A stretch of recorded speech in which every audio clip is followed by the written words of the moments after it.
progressive foreign policy and politics. She was elected to the New Zealand Parliament in 2008 and became leader of the Labour Party in August 2017. Only a few months later, she became the world's youngest female head of government at the age of 37. Ms Ardern's time in office has been rocked by several national traumas. Indeed, who could forget her calm and empathetic response to the appalling massacre at the Christchurch Mosque in 2019. The Prime Minister has earned the world's respect for the way she has handled this and other crises. Today, Ms Ardern will speak to us about New Zealand's foreign policy in our complex world. So now it is my great pleasure to invite the Prime Minister to the podium. Prime Minister, the lectern is yours.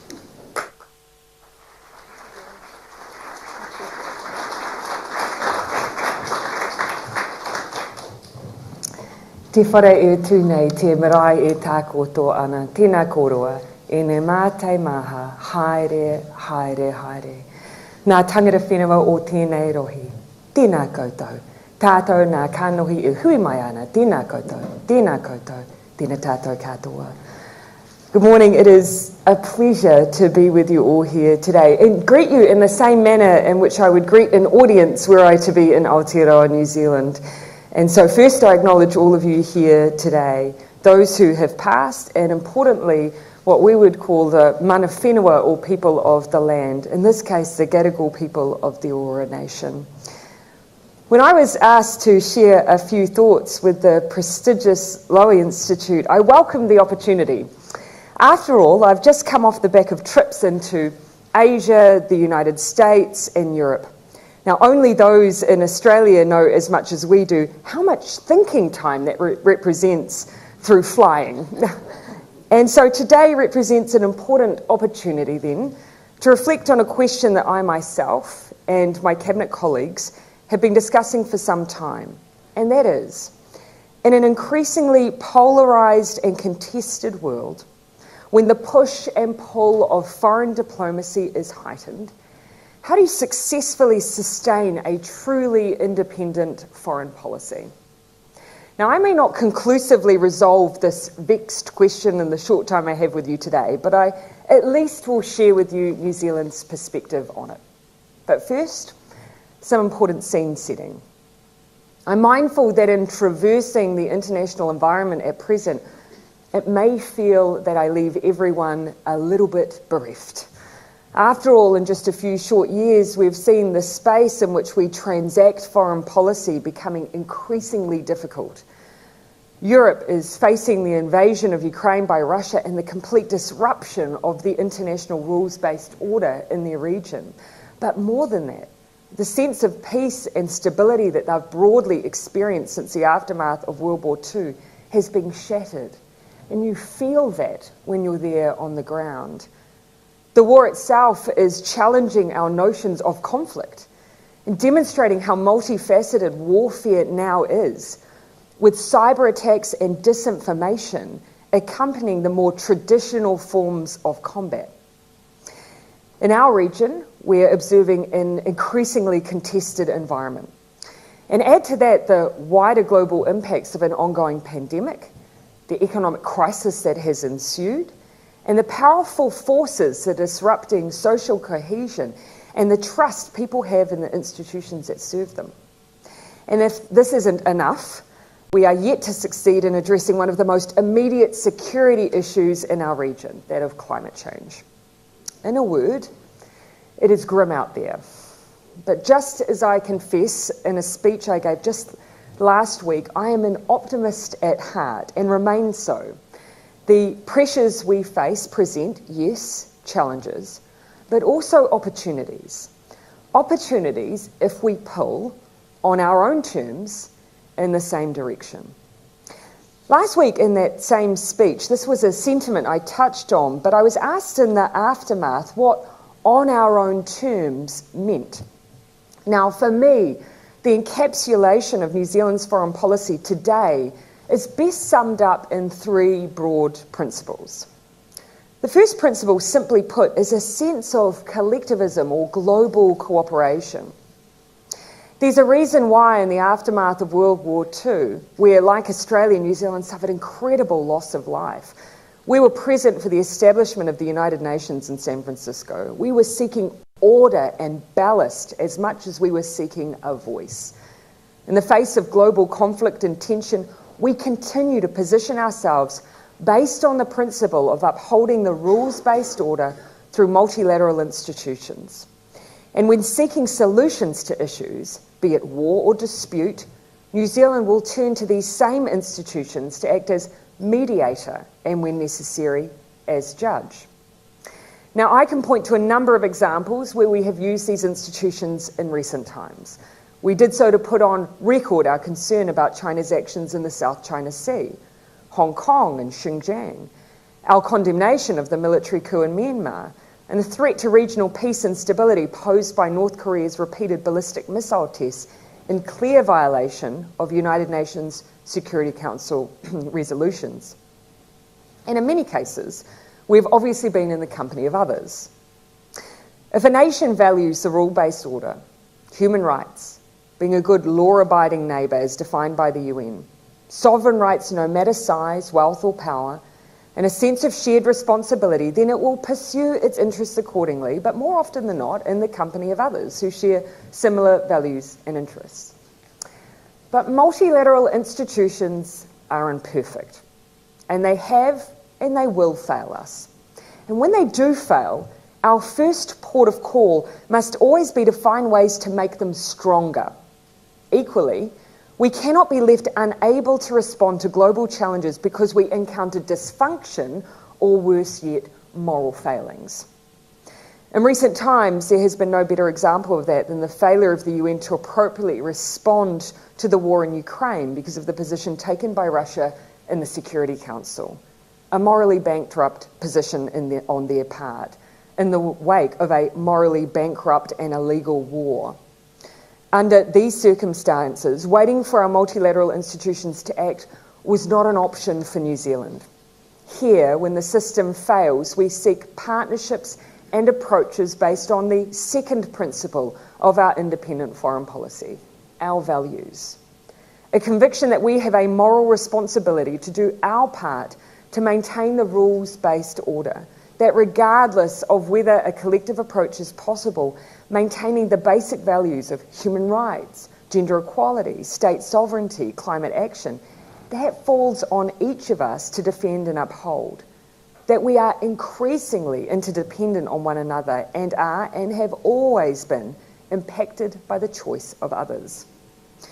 But we, of course, have to recognise that these principles of collectivism or global cooperation and our values are and will always be shaped by the third principle, place.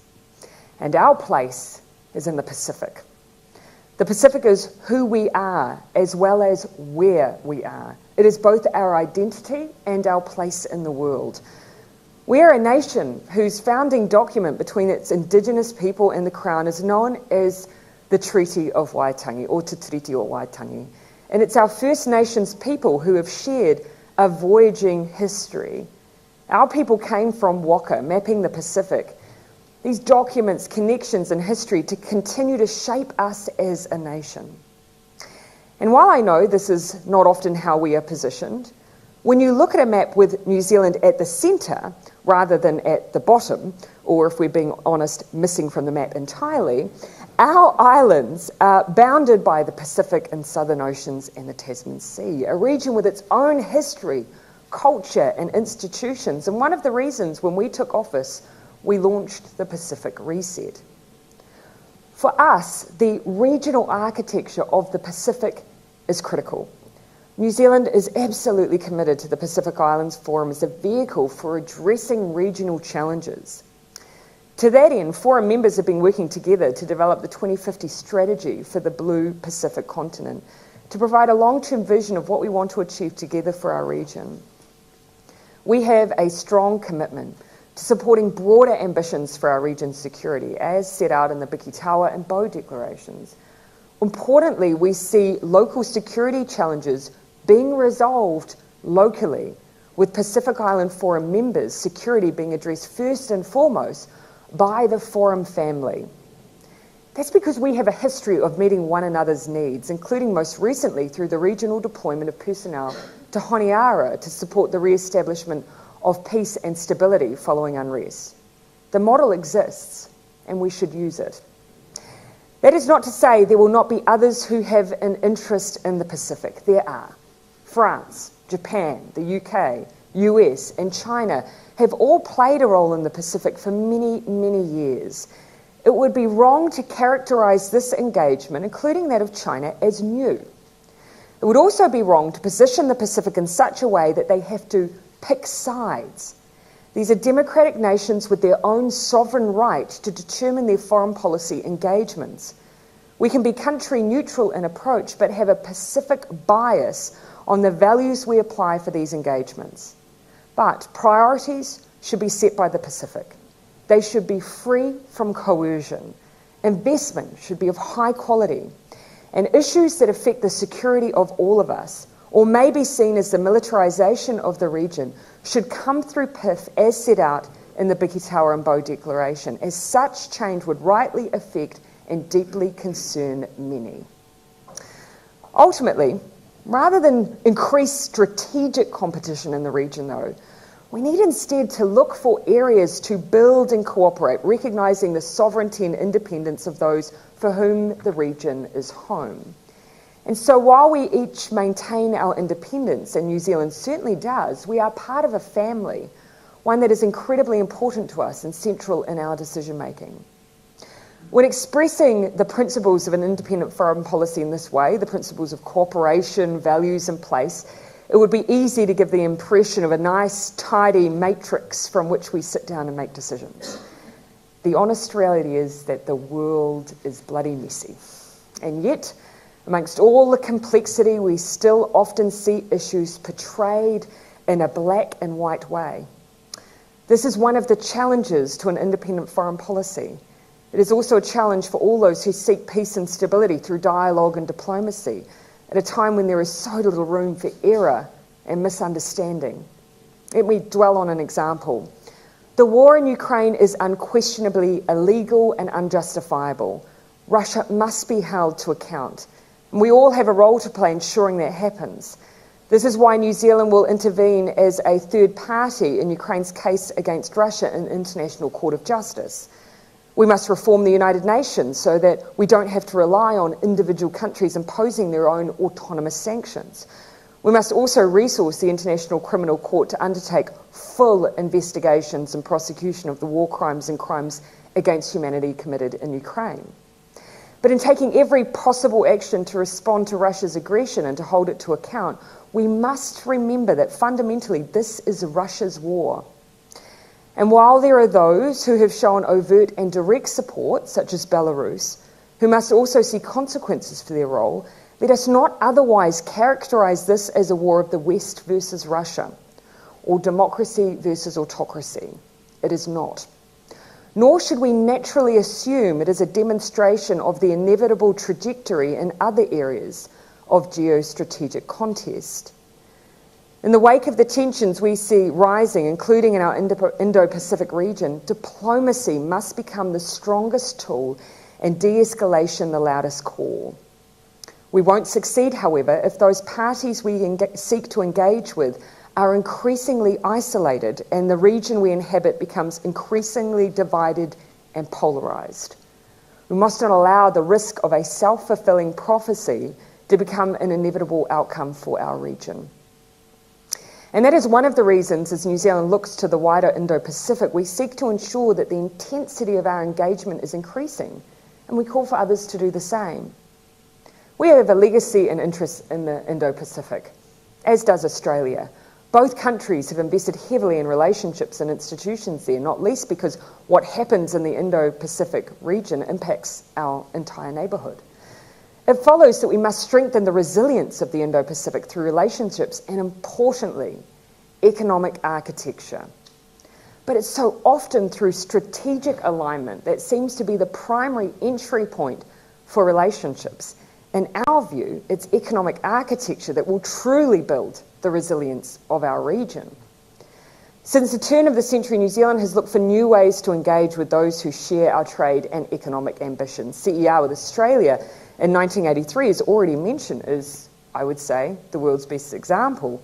Witness also the comprehensive and progressive agreement for Trans-Pacific Partnerships, still the worst titled free trade agreement that we have in the entire world, the ASEAN Australia New Zealand FTA, the Super FTA plus partnerships Australia and New Zealand concluded with Singapore, and more recently the Indo-Pacific Economic Framework. And we are now breaking new ground with the next generation trade agenda through initiatives such as the Agreement on Climate Change, Trade and Sustainability, which seeks to see climate-related goods and services move more freely, and also the Digital Economy Partnership Agreement. Our approach in New Zealand has always been inclusive. It means we leave the door open to others who can meet the same high standards. And that's because trade is a bridge builder and a vehicle for grappling with challenges beyond just the exchange of goods and services. Whether it's climate change, subsidies for fishing and fossil fuels, improved labour conditions, even gender equality, with New Zealand recently embedding CEDAW into the EU-New Zealand FTA. These are all features of the progressive and inclusive trade agenda New Zealand is both practising and seeking to implement.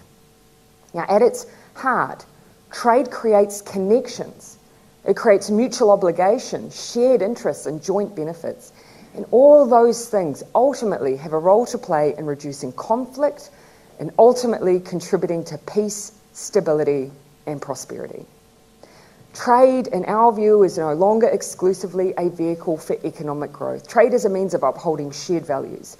And that extends to Indigenous cooperation and inclusive economic recovery at this challenging time.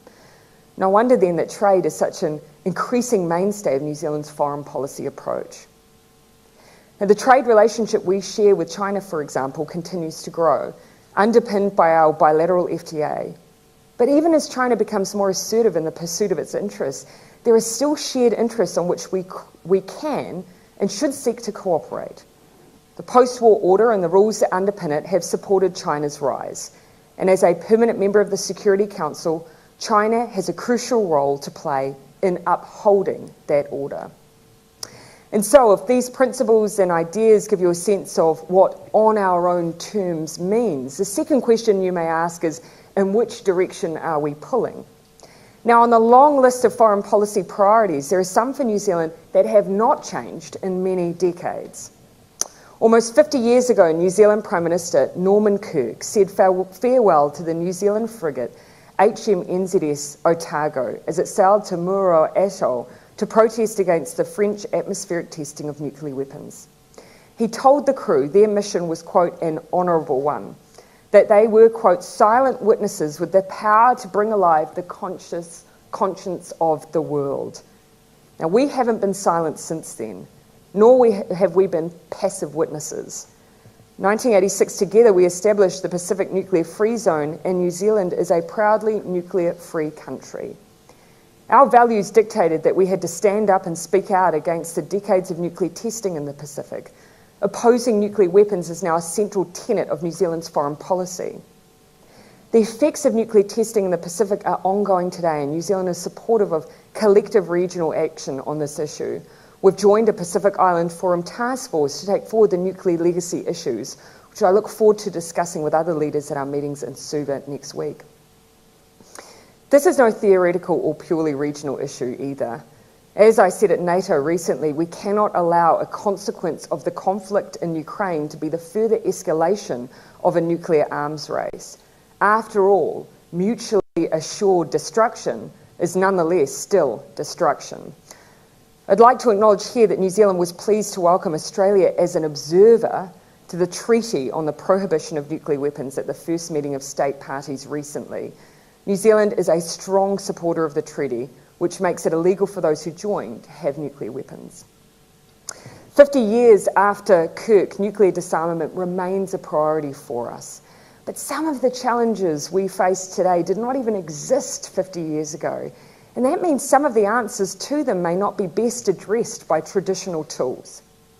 As we confront a growing number of digital challenges and opportunities, we need to think beyond traditional multilateralism to how we build smart multi-stakeholder coalitions where governments work with civil society and industry on a shared problem set. This was our approach when a radicalised white supremacist attacked 2 Christchurch mosques in March 2019, killing 51 people and injuring many, many others. We knew that what was needed was a strong global response, and so we created the Christchurch Call to Action. The Christchurch Call has galvanised both significant policy change and action by tech platforms to upgrade crisis readiness, share capabilities across the sector, and work with the core community to address terrorist and violent extremist content online. The call has made great progress in the 3 years it's existed, but it's incumbent on us as co-founders of the call to continue to see its ambition realised, and that is as important now as it's ever been. That's why it will continue to be a priority for us, and why we'll continue to innovate in the way we build partnerships to address the challenges we face. Now, this in itself is a bit of a change to our traditional statecraft and the institutions that uphold it.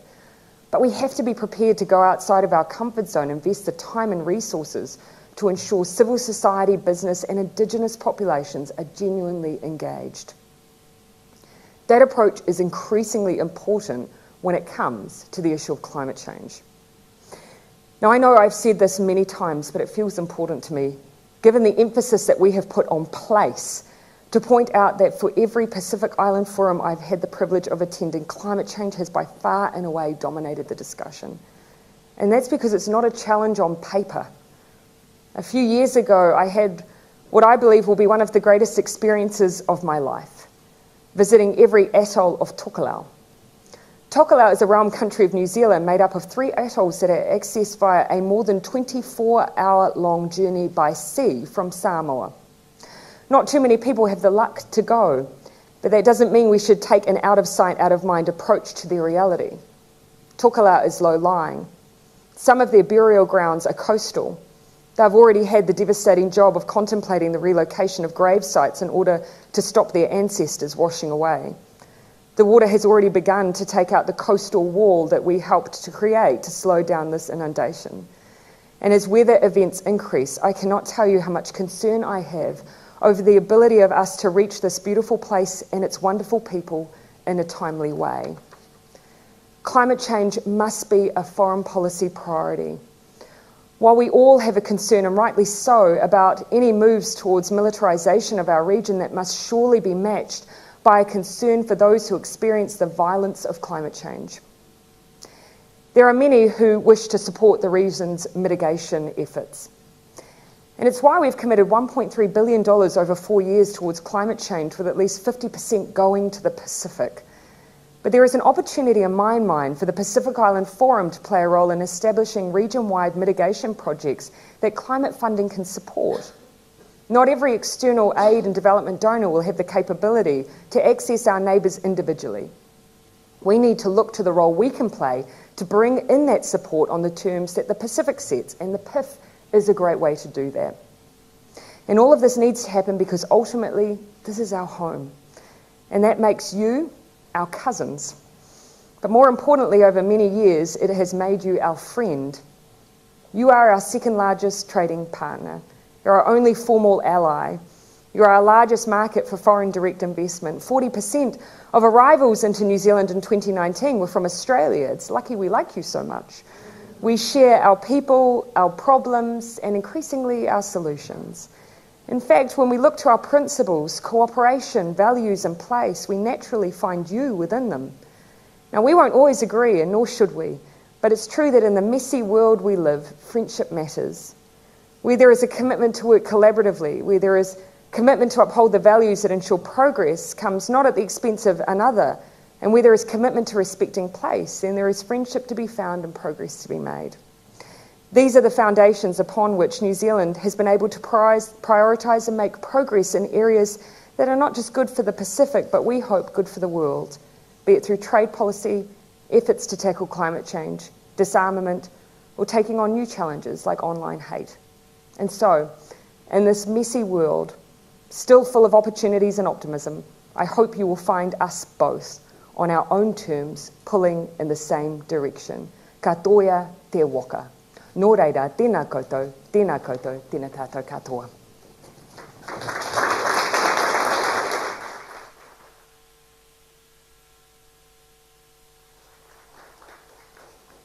Prime Minister, thank you for those considered, very thought-provoking, wide-ranging remarks on New Zealand's independent foreign policy and its place in the world. Thank you also for agreeing to have a conversation with me and to take some questions from the audience a little later.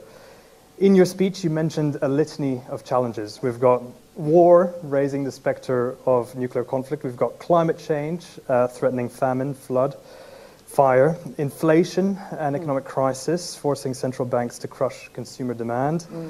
The pandemic, which has had the secondary consequence of closing factories and exacerbating global inequality. So it brought to mind a concept that the historian Adam Tooze likes to mention, which is a polycrisis, basically. Politics, we call it a cluster. That's right. And you could edit out. Yeah, that's right. Yeah. Thought I'd be polite, but I could have resorted to that as well. I mean, each crisis is hard enough to parse by itself, but it's the interconnected mess that is infinitely more difficult than prosecuting one challenge at a time. So your optimism is welcome. I think it's needed, to say the least. And there are many ways we could tackle this conversation. But I thought I'd begin by coming back to something you said in the speech. You said when systems fail, when the multilateral system fails, as it did clearly in the case of the war in Ukraine, New Zealand's position is to take recourse in its second principle of independence, which is one rooted in values. Yeah, absolutely. And what we've seen essentially is a recourse to minilateralism as opposed to multilateralism by necessity. And these are countries that share similar values, that have democracy, liberal democracy in common. And yet you've also been very reluctant to want to typify this conflict with Russia as a conflict between Russia or the East and the West, or democracy versus authoritarian system. On the one hand, there's a need to rejuvenate democracies, and I think even the poll that we've just released of Australian attitudes on the world last week shows that support for democracy is at the highest level ever, which is an amazing, perhaps, byproduct of our tumultuous times. But does that mean that New Zealand is forced in some sense to have to resort to values-driven partnerships, to minilateralism, and abandon multilateralism? We will not abandon multilateralism. And that's why, you know, you heard me reference that despite the failings, and you know, even you see the United Nations Secretary General speak very frankly about this, that despite those structural failings that have been built in by default into the Security Council, we still sought the ability to respond to what our value set demands. And so that's why it was incredibly meaningful for us that, of course, as a result of the Security Council not taking an approach to sanction, that we still then created for the first time an autonomous sanctions regime. But you still see the level of global cooperation, because ultimately the sanctions will not and cannot have the desired effect were it not to see a broad base for those sanctions across multiple economies. So despite the failing of those the multilateral approach, you see the importance of that collective and cooperative global cooperation as well. And so just to make that point, that we still, though, will seek the reform to ultimately ensure that we don't see a weakening or a lessening of the value or relevance of those multilateral institutions. That's still very important to New Zealand, but we will seek to respond in the meantime. Just one other note, I mean, even in our response, you see us looking to either, for instance, the NATO Trust Fund is our source of distribution for non-lethal aid. We sought to partner with the UK for the decision that we took to contribute to lethal aid. We're still seeking those partnerships. But if I were to double back to just a second almost challenge that you posed in your question, this issue of whether or not we are diminishing the importance of democracy in the way that we're characterising the conflict, not at all. Of course, we're a liberal democracy. We seek to promote, of course, the values that are important to us. But what we also seek is to ensure that we base our foreign policy responses on fact, not assertion and assumption. And you'll hear from within the Asia Pacific, I think it was Prime Minister Lee in Singapore, who first articulated this idea of, when visiting the United States, the idea of not turning in the war in Ukraine to democracy versus autocracy, because we need to build a much broader base of response. Let's not assume that China, as a member of the Security Council, does not have a role to play in placing pressure and response to what is the loss of territorial integrity at the hands of Russia. Let's not just isolate and assume that it is only democracies that take this view. But if we talk about the war and conflict in this very black and white way, we immediately assume they don't have that role to play. Now, at the NATO summit that you attended in Madrid, NATO leaders declared China to be a threat to peace for the first time, warning that Beijing's ambitions and coercive behavior is a major challenge to the group's interests. And different governments, including those that you have visited in the last few weeks, have warned that Russia's invasion of Ukraine has a direct parallel with China's potential ambitions for Taiwan. Do you agree with those assessments? You will have heard very, very much in the commentary that I gave, speaking in broad terms, that we should not immediately apply what we're seeing in Europe and just blanket say that this is the trajectory of other geostrategic issues that we're seeing in our region. That is the kind of example of this very black and white narrative that I don't think allows us to then continue to engage in the dialogue and diplomacy that we need at this time. So I actually believe that there's a number who see that we need to acknowledge the complexity within Europe and beyond. The other point that I would make about NATO and the fact that we had, it wasn't the first time New Zealand has been present at NATO, I should add. It was the second at Prime Minister level at a summit. The first time was 2007, 2008. Prime Minister Helen Clark attended, I believe, with John Howard in response to a meeting that was called to engage those who had played a role in Afghanistan. So there's an example of where we see nations who are, of course, not members of NATO, but who have an interest in global conflict, in a global conflict, engaging directly with that alliance. And I would draw the same parallel here. I think what we see is an increasing recognition that regional boundaries are blurred now. When you see cybersecurity issues, and we see this playing out in the war in Ukraine, it is both a war on the ground, but a conflict in the cyberspace, and increasingly Russian disinformation affects everyone. You only need to look at the recent survey that Microsoft released to see that New Zealand, for instance, the consumption of Russian disinformation in New Zealand was at times at the end of last year 30% higher than it was in the United States.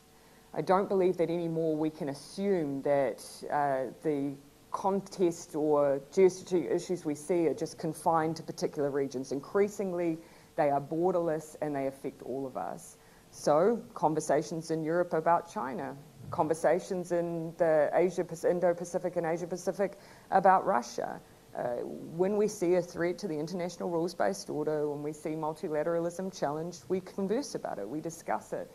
And I think it's only right that Europe seeks the view of those of the Indo-Pacific in addressing these challenges, in the way I seek the view of Europe in addressing the challenge of Ukraine. So here, New Zealand was not seeking formal additional military alliances.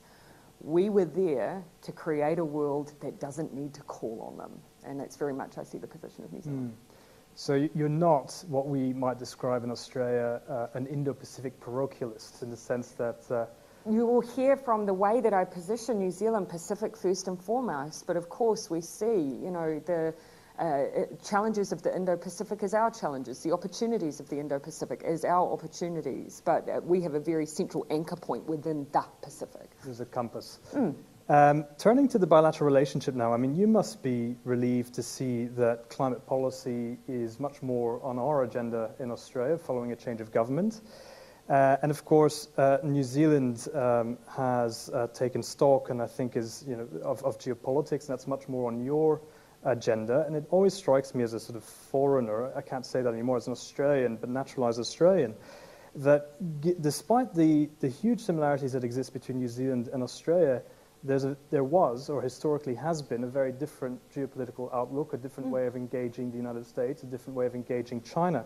So the question is this, has New Zealand underweighted geopolitics, or has Australia overweighted geopolitics? I don't know whether it's... I actually probably would say neither. That in the face of different challenges, we'll often share the same concerns, but we may at any given time take a different political approach to an issue. But that doesn't diminish, I think, our acknowledgement of those concerns or those issues that we face. And I can obviously feel much more comfortable speaking on behalf of New Zealand's foreign policy rather than Australia's, but something that has long struck me about New Zealand and our view of the world and foreign policy generally is that we have levels of engagement with and understanding and awareness of the global environment in which we operate at a general population level that's quite broad brush, and I think that speaks to geographic isolation, but also the fact that, as young people, as children, as young people, as adults, we grow up learning and understanding the impact of the decisions that others have on us. And I used a couple of examples last week just to illustrate the point that shapes us as Kiwis, but also it shapes us as politicians. As a young person, obviously I can't remember this, but I was definitely told about it a lot. My father missed my first birthday. It's obviously my mother telling this story, because my father, who was a policeman, was policing the Springbok tour. And there was, to this day, New Zealanders will talk about the division in their families derived out of the political positioning of individuals in New Zealand, which was deeply held around apartheid in South Africa, deeply held. And that idea of, should New Zealand at all times and in all places, politics or sports, take a strong position on an issue of social and racial justice. Fast forward a few years and we had the bombing of the Rainbow Warrior, and this is something that's just, New Zealanders hold in their core because it attaches so strongly to our position on nuclear weapons. And then in the 1990s, we were all learning about the impact of the globe's use of chlorofluorocarbons and burning a hole in our ozone layer, which became then a precursor to understanding that everyone's actions impacted our climate. So that was probably the beginning in New Zealand for a whole generation of young people learning that it was maybe out of their control, but it certainly had an impact. We are very outward facing. We know that the decision of another isn't just for them. We are in some ways very much a cork in the ocean, and so we seek to speak out loudly, regardless of size, power or wealth, on those issues that affect us, but particularly when they affect our values. So that's where we inherently come at these issues as New Zealanders. Now, you're very outward looking, but of course we've come out of a very difficult 2 years of pandemic and lockdown. We all have. The Institute published about a year ago quite a critical position on what we termed Fortress Australia, in the sense that we thought the lockdown, at least in terms of the closure of international borders, had started to encumber our ability to engage with the region and the rest of the world. Do you think something similar happened in New Zealand? Look, we can't deny that every country's domestic policy on COVID came at a cost to someone. Absolutely. There was no cost-free approach to this horrific pandemic. Everyone made choices. There will be the consequences of our closed borders. I still remember just devastating stories from people about the impact that they had on Kiwis abroad or at home, as did some of the restrictions at the times and places that we had them. But I think I know certainly from New Zealand, perhaps this is an example from Australia as well, I think we made the assumption that other countries pushed on and didn't have, for instance, the same impacts of lockdown. So they just chose to push on and they paid the health consequences, but not so much the consequences to freedom. if you go into London or parts of Europe, they'll talk about the fact that even now they're only just returning to work, that they've had in some cases 8 months of continuous forms of isolation. And I think we take for granted just how devastating in different ways this pandemic was globally. So yes, it came at a cost. Do I believe it was the right decision to make? I do. Would there be things we did differently at the margins? Of course, always. If you can't learn from an experience like that, then you're not open to reviewing the experience. But ultimately, I think for New Zealand, it saved thousands of lives, and we sought other ways to stay connected, which there will be a legacy that in some ways may be positive as well. Yeah, no, it's hard to argue with saving human lives. It is, so I thought I'd throw that in there at the end for you. Look, let's turn to the Pacific now, because it was such an important part of your speech, and obviously competition, whether we like it or not, is heating up in the South Pacific. The Pacific Islands have their own ways of dealing with that amongst themselves and in relation to the great powers. But my question is, in hindsight, would your government have done anything differently in regard to China's trade and security agreement in the Solomon Islands? Was that as big of a concern to you as it was to us in Australia? Yeah, I'll answer that in two parts. So was it of concern to us? Yes. I think one of the things that we expressed was because, ultimately the Solomon Islands expressed the decision to enter into that engagement as a result of a desire to provide peace and security to, in particular, foreign nationals within the Solomon Islands. And so the point that we were at pains to make was that New Zealand, and obviously Australia as well, have always been willing, open and available to meet those needs. When New Zealand, at the request of the Solomon Islands, is present there, we don't differentiate around who on behalf as citizens we're providing that security and stability for. And so that, I think, will be a useful discussion within the Pacific Island Forum, and that was our second call, was as set out in those declarations, the forum is the place in which we are and have committed to discussing those security needs, and so we'll seek to do that. But equally, it's incumbent on New Zealand and Australia to make sure that we use that forum for the same purpose. On the question, though, that really positions both New Zealand and Australia on what different actions could we have undertaken, I'm very careful here, because almost by the question itself is this assumption that the Solomon Islands doesn't have its own sovereign right to make decisions around its own engagement and connection with other states, and obviously they do. Here again, I would argue that yes, we have long-standing and deep relationships. China has quite long-standing relationships in the Pacific too. And the Solomon Islands in 2019 obviously flipped their recognition from Taiwan to China. And who are we to argue on that when New Zealand itself holds a one China policy? So where our point of contest here is the fact that we're entering into this space that could lend itself to militarisation, which we have deep concern over. The final point I'll make, though, is that whilst a number of different countries have long-standing relationships in the region, and I mentioned a few of them there, New Zealand's relationships I still see as different. Within New Zealand, we have Pacific Island communities that are almost, in some cases, as large, if not larger, than in their home country. We have a very deep historical and cultural connection to parts of the Pacific, and that I think, in my mind, impacts the way that we engage with the region. The region is family for us, and so we will treat it with the respect of family as well, but also speaking to concerns when we see them as well. Right. So we've got about 10 minutes, and I thought I would give you one more yes/no question. It's a bit tricky. You can try. And then we'll move to audience questions.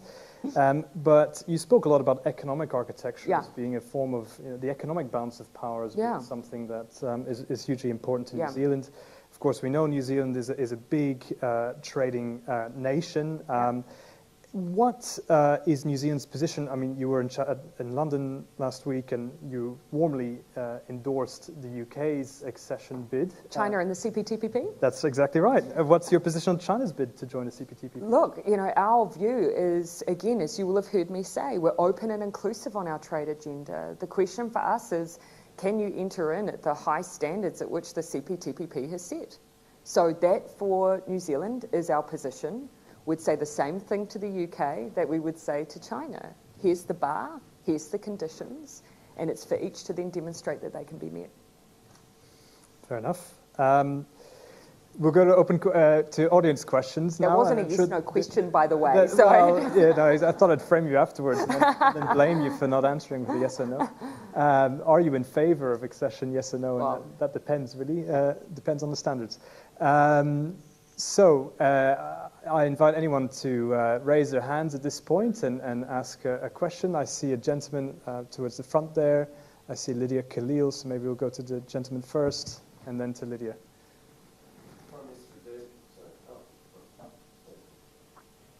In this massive room, I might not hear you. Brendan Nelson, I'm chairman of Boeing Australia. Oh, hi, Brendan. Thank you for being in our country, and thank you for being one of the initiatives is the government was the Blue Pacific Partnership New Zealand have delivered. What do you see as the purpose of it? How will it operate, and should France also perhaps join? Hey, a good question. I think we probably need to position this where it's intended at this stage. And so this is very much what I would describe at this stage an organising instrument at officials and at a diplomatic level. So that's where it sits in the architecture at the moment. And I see it as a signal from the United States in the same way that I do around the Indo-Pacific Economic Framework, of a greater willingness to engage in the Pacific region. But what we've been very, very clear on, and I think probably is, I believe Australia as well, is that engagement, needs to be consistent. Engagement shouldn't be simply because others are engaging in our region. It should be because there's a desire to build long-standing and committed relationships. And the second is that it needs to be on the Pacific's terms. So I very much see this as a structure that enables those two priorities to be convened and pursued. But again, it is still very much at that level as opposed to at a ministerial or government, at a higher level at this stage. Lydia Khalil next, and then we've got a few others. Thank you, Prime Minister, for your address. Lydia Khalil, I'm with the Lowy Institute, and one of the issues that I take a look at is international terrorism and extremism. Oof. And so I'd like to ask you a question about the Christchurch call to action that you referred to. So this was an initiative, as you said, that you led with the President Macron in France. And I want to ask you a question both about the goals and the means of reaching the goals of the Christchurch call to action. So one of the stated goals is eliminating violent extremist content online. Yeah. And the means of that is the voluntary commitments by tech companies. And I'm wondering if you think that the goal is a realistic one, given that violent extremist content is not only flourishing on platforms that are part of the GIFCT, the Global Internet Forum to Counter Terrorism, and even on the platforms that are a part of the GIFCT, we've still seen an increase in the flourishing of extremist content online. And so I'm wondering, is the voluntary commitments enough, and where or when or if do you see a role for greater international cooperation on the regulation of these global companies? Yeah. Thank you for the question and for the interest. The first thing I'd point out is that within the Christchurch call there is also a call on governments to ensure that they are doing their part in responding to violent extremism and terrorism online. So I wouldn't say it's correct that we let governments off the hook when it comes to the regulatory environment that they create. And you've seen examples of since the Christchurch Call's establishment, you'll see within the EU, for instance, some of their regulatory response to Digital Services Act and so on, demonstrating that actually there is a call on us to respond in that way. But I think because you'll see the call to action is also very heavily weighted towards the tech companies and an expectation, that's an acknowledgement that In this environment, it is incredibly dynamic. And that, yes, provisions around takedown and expectations around upholding terms of service and content regulation, all incredibly important, but all ultimately probably not at the pace and with the nuance that is required to actually make a difference. Because you take on its own, you take, for example, the trajectory for radicalisation. Now, if we only talk about, whether or not we have beheadings online or the live broadcast of terrorist acts, then we leave, which is very much the space that states tend to operate at, because it's easy to establish thresholds.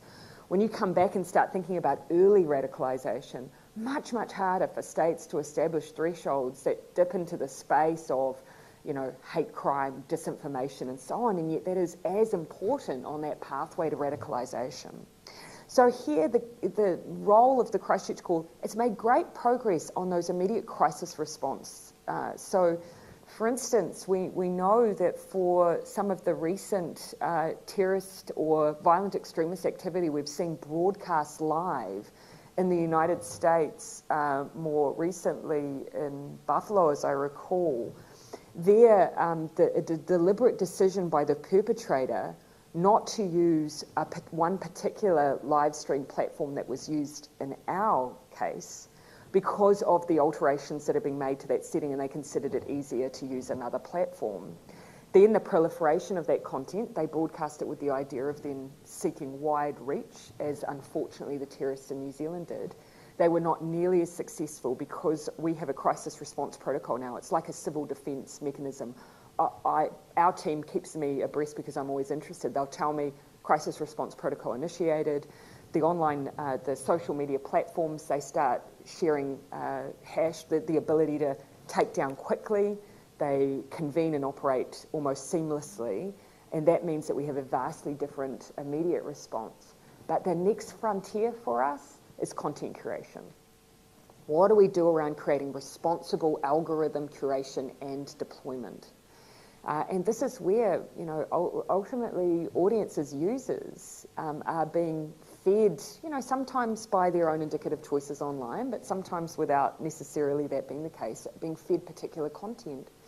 We're asking for much greater transparency around algorithmic use and deployment, and this is the next frontier for us.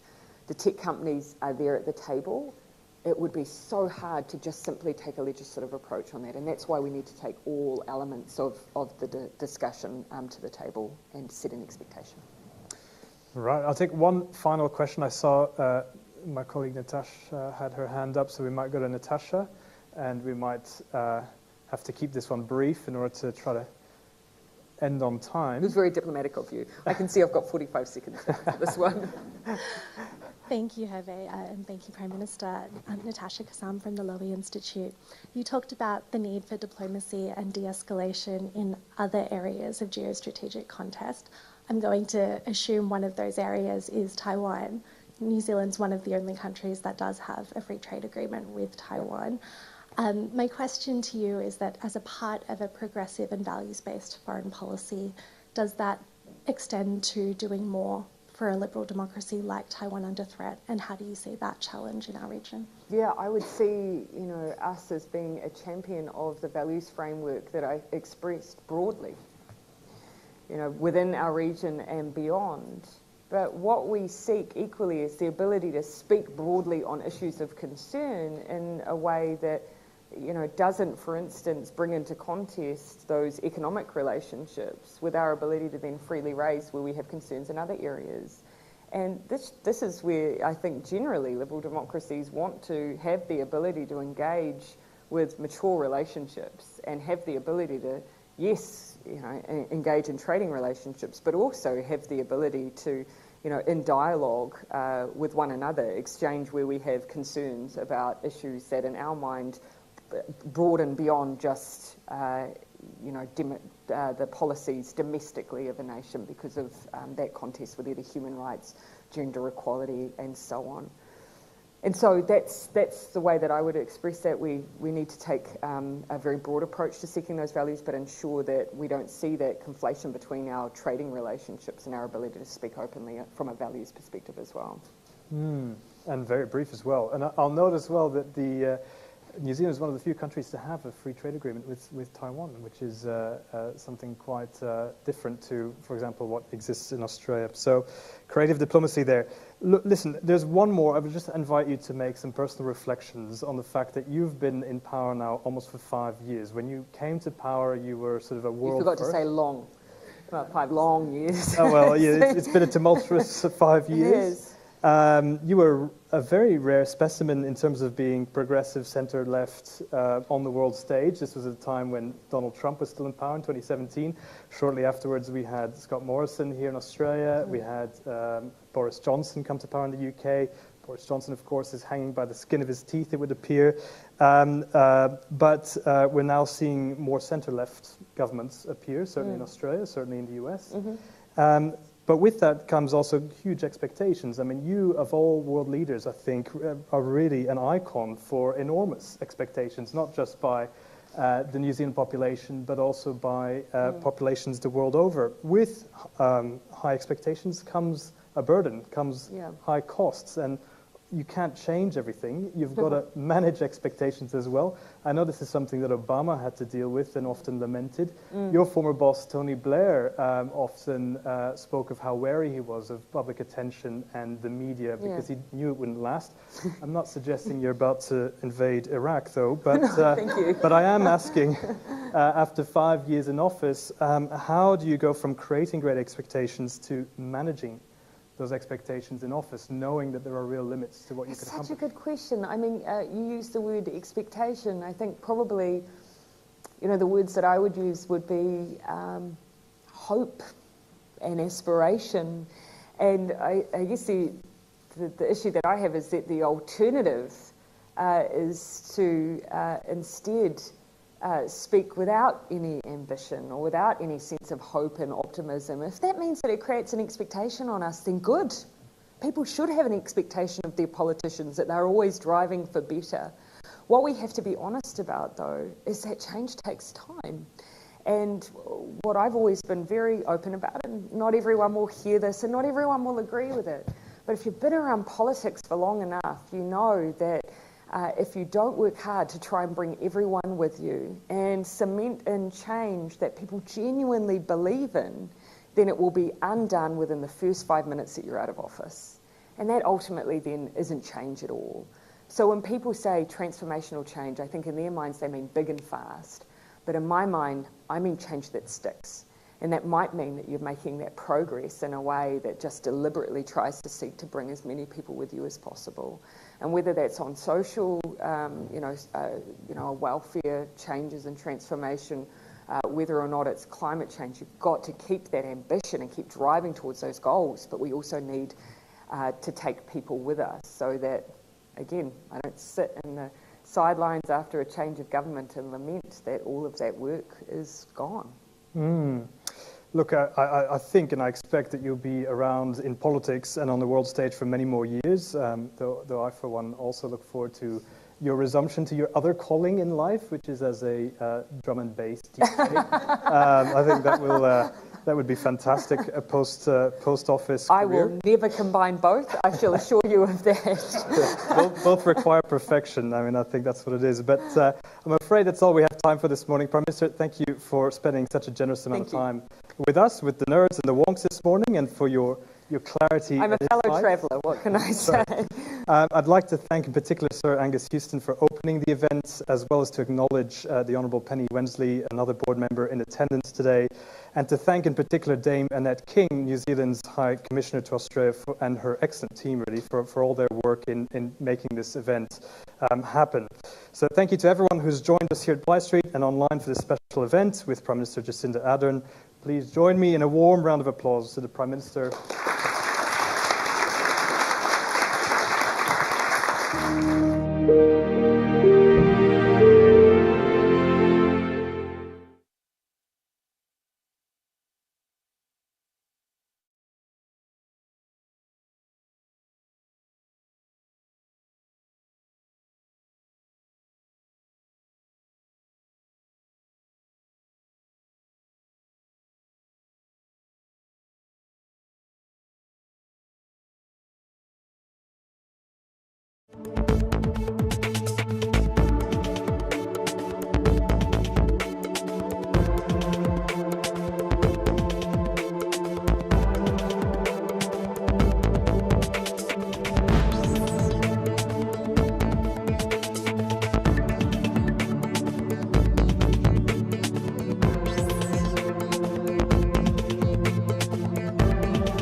خير الزاد التقوى واتقون يا أولي الألباب. ليس عليكم جناح أن تبتغوا فضلا من ربكم فإذا أفضتم من عرفات فاذكروا الله عند المشعر الحرام واذكروه كما هداكم وإن كنتم من